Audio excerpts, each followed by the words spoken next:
আমার যারা কাছের বন্ধু বান্ধব আছেন বা শুভাকাঙ্ক্ষী যারা আছেন, আমি তাদের উদ্দেশ্যে একটা কথা বলতে চাই, মেইনলি আমার বন্ধু বান্ধবের জন্য।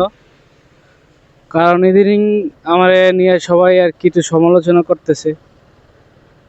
মানে বিষয়টা হয়েছে কি, আমি ঈদের পরে বাড়ির থেকে আসার পরে সবার সাথে কথা কম বলতেছি। কারণ আমার মানে শরীরটা ওরকম ভালো না, আমার মুভমেন্টটা ওরকম ভালো না। এই জন্য আমি সবার সাথে একটু কথা কম বলতেছি। এখন আমার বন্ধু বান্ধব অনেকেই আছে যে ফেসবুকে স্টোরি দিতেছে বা ফেসবুকে পোস্ট করতেছে যে স্বার্থপর, স্বার্থ ফুরিয়ে গেলে কি আবল তাবল পোস্ট করতেছে আমার মুখে স্টিকার দিয়া।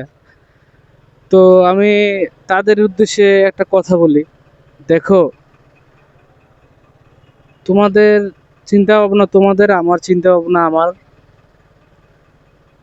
আড্ডা দেওয়ার সময় বহুত আছে, আড্ডা দেওয়া যাইবে যদি বাচ্চা থাকি। আর যদি মরে যায় তাহলে তো আর দেওয়া যাইব না, ঠিক আছে।